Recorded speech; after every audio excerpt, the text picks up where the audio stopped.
నమస్కారం.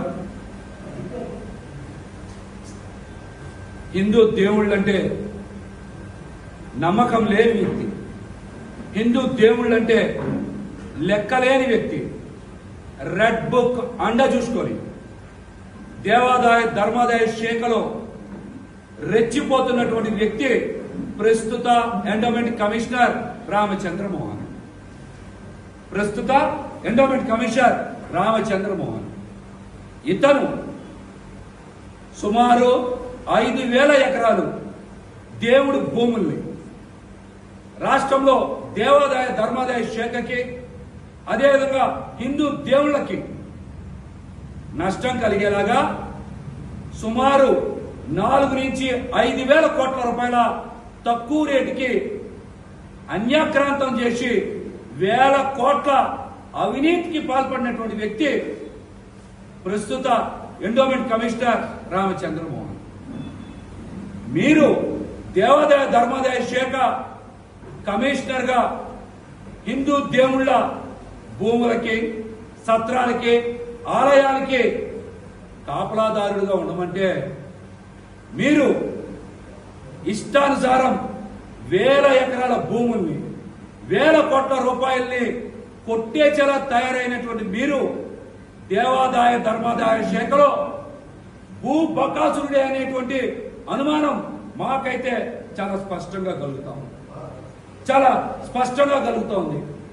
అసలు రామచంద్రమోహన్ గారికి ఎండోమెంట్ కమిషనర్ గా ఉండేటువంటి అర్హత లేదు. మీరు కేవలం అడిషనల్ కమిషనర్ మాత్రమే.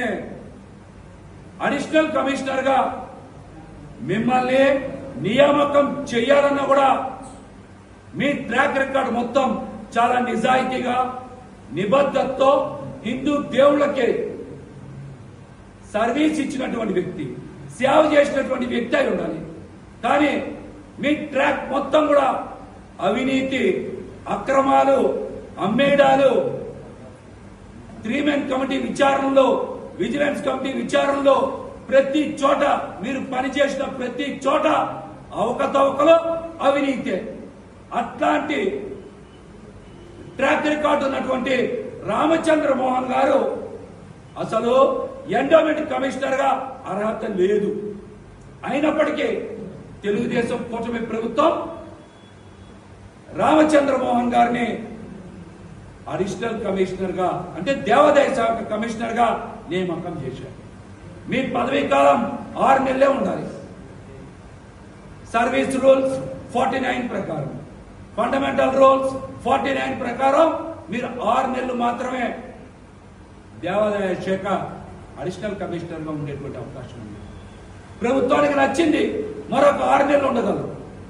కానీ సంవత్సరం జరిగిపోయిన తర్వాత కూడా మీరు దేవాదాయ శాఖ కమిషనర్ గా ఎలా కొనసాగుతూ ఉన్నారని మంత్రి ఆనం రామనారాయణ రెడ్డి గారిని, అదేవిధంగా ప్రిన్సిపల్ సెక్రటరీ హరి జవహర్ లాల్ గారిని, ముఖ్యమంత్రి చంద్రబాబు నాయుడు గారిని, ఉప ముఖ్యమంత్రి పవన్ కళ్యాణ్ గారిని సూటిగా ప్రశ్నిస్తా ఉన్నాం.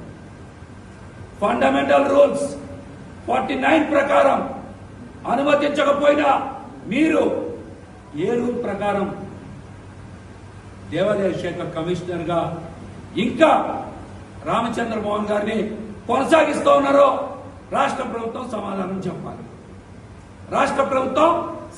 చెప్పాలి. గతంలో అనేక ప్రభుత్వాలు, అదేవిధంగా జగన్మోహన్ రెడ్డి గారి ప్రభుత్వం కూడా దేవాదాయ శాఖ కమిషనర్ గా ఐఏఎస్ నియామకం చేశారు. కానీ చంద్రబాబు నాయుడు గారు మాత్రం ఎందుకు ఐఏఎస్ ని నియామకం చేయలేదని మిమ్మల్ని సూటిగా ప్రశ్నిస్తాము. గతంలో ఐఏఎస్ గా పనిచేసినటువంటి అర్జున్ రావు గారు కానీ, హరి జవహర్ లాల్ గారు కానీ, సత్యనారాయణ గారు, అనురాధ్ గారు, ఇలా అందరూ ఐఏఎస్ గా పనిచేశారు కదా.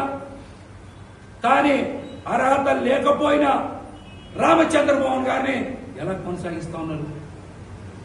రాష్ట్రంలో ఒక్క ఐఏఎస్ ఆఫీసర్ కూడా దేవాదాయ శాఖ కమిషనర్ గా పనికిరారా?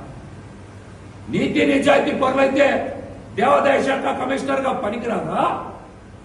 అవినీతి పరుడైనటువంటి రామచంద్ర మోహనే మీకు ఏ కారణంగా మీరు అతన్ని ప్రేమిస్తా ఉన్నారు, ఏ కారణంతో అర్హత లేకపోయినా కొనసాగిస్తా ఉన్నారు, ఏ అర్హతతో అతని అవినీతిని మీరు ప్రోత్సహిస్తా ఉన్నారో కూడా చంద్రబాబు నాయుడు గారు రాష్ట్ర ప్రజలకి సమాధానం చెప్పాలి. రాష్ట్ర ప్రజలకి సమాధానం చెప్పాలి. అవినీతి పరుడైతేనే దేవాదాయ శాఖ కమిషనర్ గా అర్హుడా అని చంద్రబాబు నాయుడు గారిని సూటిగా ప్రశ్నిస్తా ఉన్నాం. అట్లాగనే అర్హత లేకపోయినా రామచంద్రమోహన్ గారు ఈరోజు ఎండోమెంట్ కమిషనర్ గా కొనసాగుతూ ఉంటే ఆయనకి మొత్తం 3 పదవులు ఉన్నాయి. ఒకటి అడిషనల్ కమిషనర్, నువ్వు దేవాదాయ శాఖ కమిషనర్ గా విధులు నిర్వర్తిస్తా ఉన్నావు. మరి జోన్ వైజ్ గా ఉన్నటువంటి ఏడీసీ 1, ఏడీసీ 2 ఇంతవరకు మీ దగ్గర పెట్టుకొని ఎందుకు ఆ ఇద్దరు పోస్టుల్ని నియామకం చేయకుండా మీ దగ్గర పెట్టుకున్నారు? ఏడీసీ 1, ఏడీసీ 2 ఈ 2 పదవులు కూడా మీరే ఎందుకు అనుభవిస్తూ ఉన్నారు? గత 14 నెలలుగా ఈ 2 పదవులు కూడా ఎందుకు వేయట్లా చెప్పండి. మీ మీద మరి క్రిమినల్ కమిటీ వేస్తారా? విజిలెన్స్ అండ్ ఎన్ఫోర్స్మెంట్ దర్యాప్తు చేయిస్తారనా? లేకపోతే గతంలో మీ ఎంక్వైరీలన్నింటినీ ఫైనల్ ఎంక్వైరీకి ఆదేశాలు జారీ చేస్తారనా? ఎందుకు మీరు ఏడీసీ 1, ఏడీసీ 2 పోస్టులు మీ దగ్గర పెట్టుకొని దేవాదాయ శాఖ మొత్తాన్ని కూడా మీ కనుసైగల్లో మీ చెప్పు చేతల్లో పెట్టుకున్నారు కూడా రాష్ట్ర ప్రభుత్వం అయితే సమాధానం చెప్పాలి. రాష్ట్ర ప్రభుత్వం అయితే సమాధానం చెప్పాలి. అట్లాగే ఈయన దేవాదాయ శాఖలో ప్యారలల్ గా ప్రభుత్వాన్ని నడుపుతూ ఉంటారు. రాష్ట్ర ప్రభుత్వం ఏపీపీఎస్సీ ద్వారా నియామకం చేయాల్సినటువంటి 6 పోస్టులని ఏపీపీఎస్సీకి రాష్ట్ర ప్రభుత్వానికి సంబంధం లేకుండా అందులో 2 పదవుల్ని నేరుగా రామచంద్రమోహన్ నియామకం చేశారు.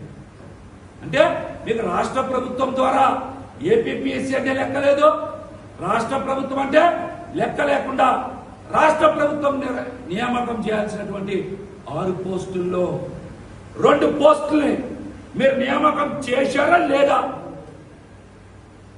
దీని మీద కూడా చంద్రబాబు గారు కూటమి ప్రభుత్వం ఎందుకు మౌనంగా ఉంది? అందులో ఒక పదవిని ఎన్ సుజాత గారు వైజాగ్ డీసీగా పనిచేసినటువంటి వారిని ప్రమోషన్ ఇచ్చారు. 2వ పోస్టు ఎన్ఎస్ చంద్రశేఖర్ గారు వాడపల్లి ఎస్సీగా ఉండి మొన్ననే అన్నవరం ఈవోగా నియమిపోయారు. ఆ కథ కూడా చెప్తాం. వీళ్ళిద్దరికి ఎందుకు పోస్టింగ్ ఇచ్చారు చెప్పండి? అర్హత ఉందా? డిపిసిలో వీళ్ళకి 2 సార్లు ప్రమోషన్ ఇవ్వద్దని కూడా తిరస్కరణ ఇచ్చిన తర్వాత కూడా రాష్ట్ర ప్రభుత్వాన్ని కూడా లెక్క చేయకుండా, కోర్టు ఉత్తర్వులను కూడా లెక్క చేయకుండా ఏపీపీఎస్సీ ద్వారా నియామకం చేయాల్సినటువంటి పోస్టుల్ని రామచంద్రమోహన్ గారు ఏ విధంగా నియామకం చేశారు? దీని మీద డిపార్ట్మెంట్ ఎందుకు చర్యలు తీసుకోవట్లా? ఇది క్రిమినల్ నేరం కాదా? క్రిమినల్ నేరం కాదా? సుజాత గారికి ఎందుకు పోస్ట్ ఇచ్చారు తెలుసా?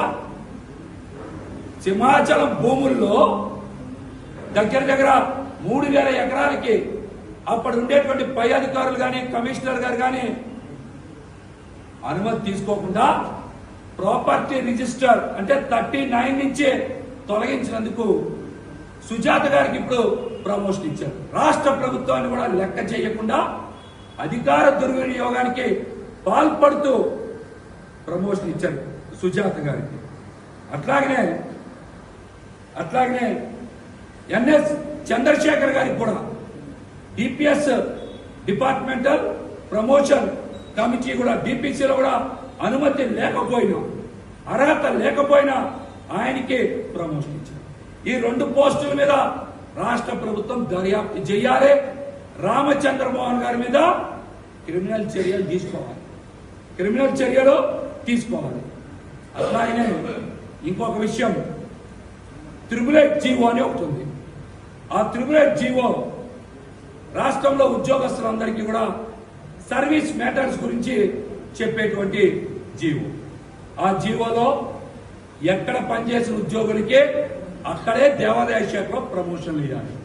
కానీ ఈయన 888 జీవో కోర్టులో ఉండగా, కోర్టులో విచారణ నడుస్తుండగా, కోర్టులో కంటెంప్ట్ ఉండగా గ్రేడ్ 1 ఆఫీసర్లు 26 మందికి, గ్రేడ్ 2 ఆఫీసర్లు మరొక 20 మందికి, అంటే మొత్తం 46 మందికి, మొత్తం 46 మందికి ఈయన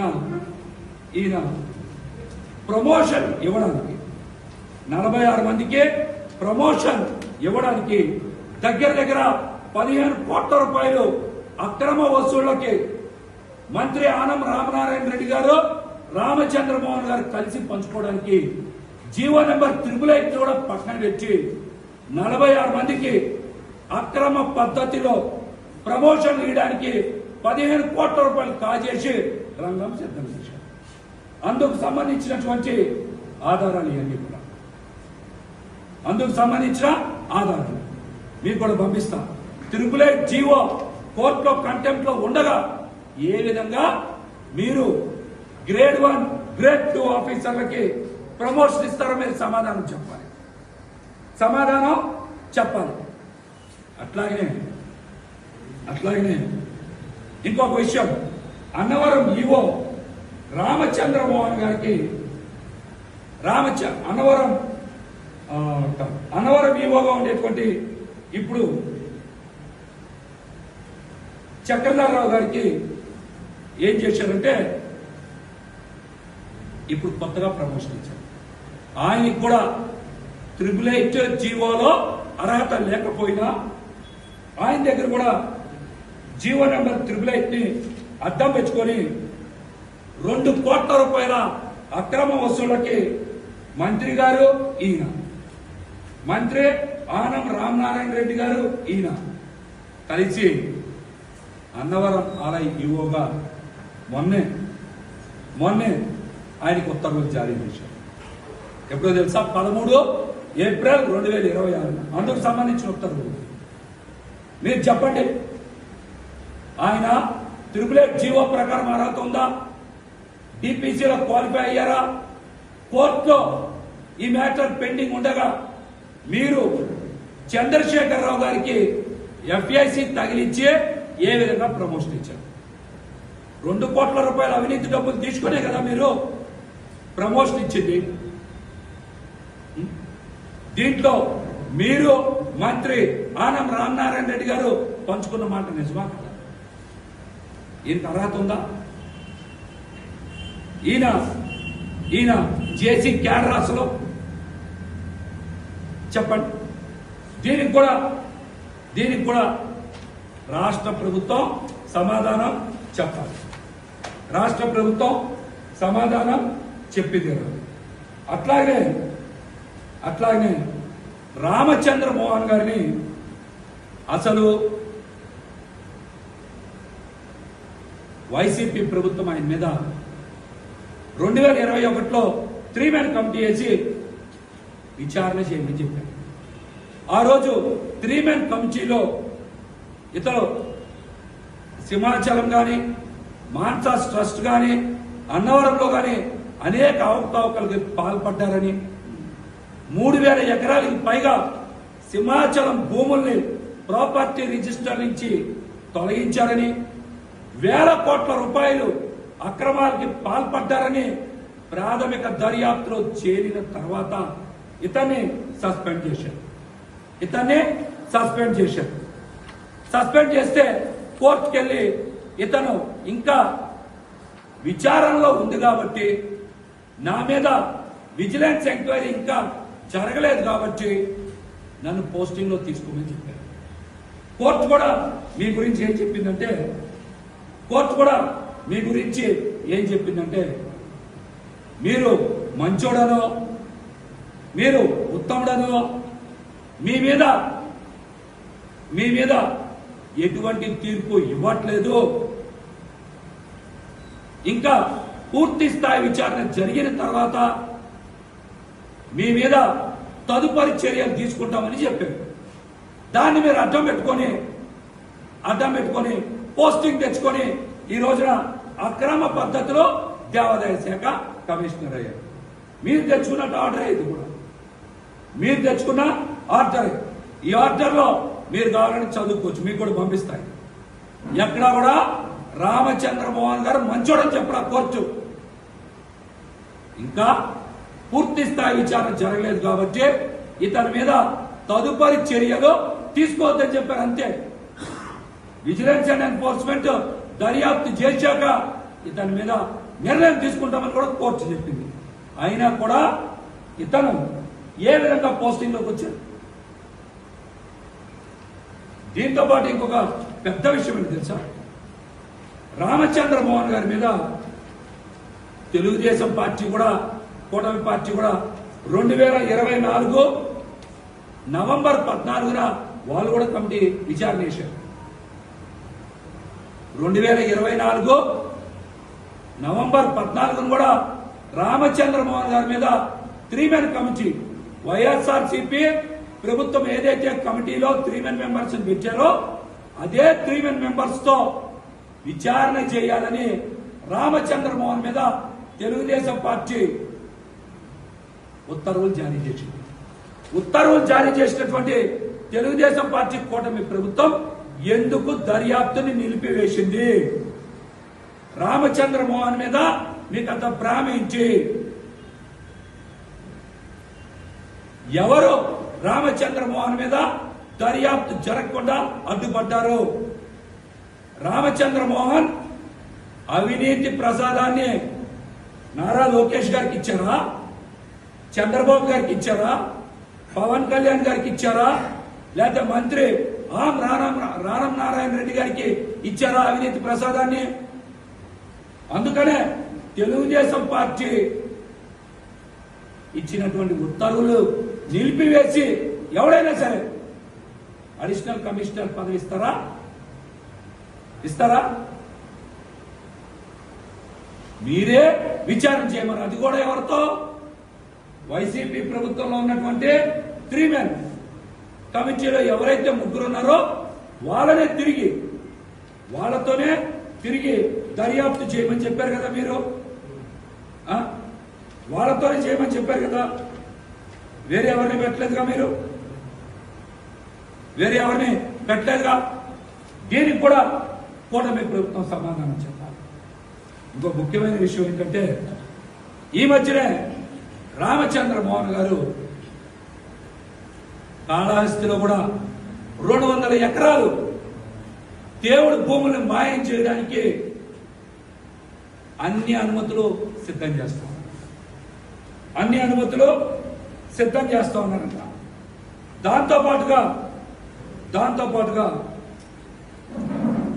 అది కూడా దగ్గర 250 కోట్ల రూపాయలు విలువ ఉంటుంది.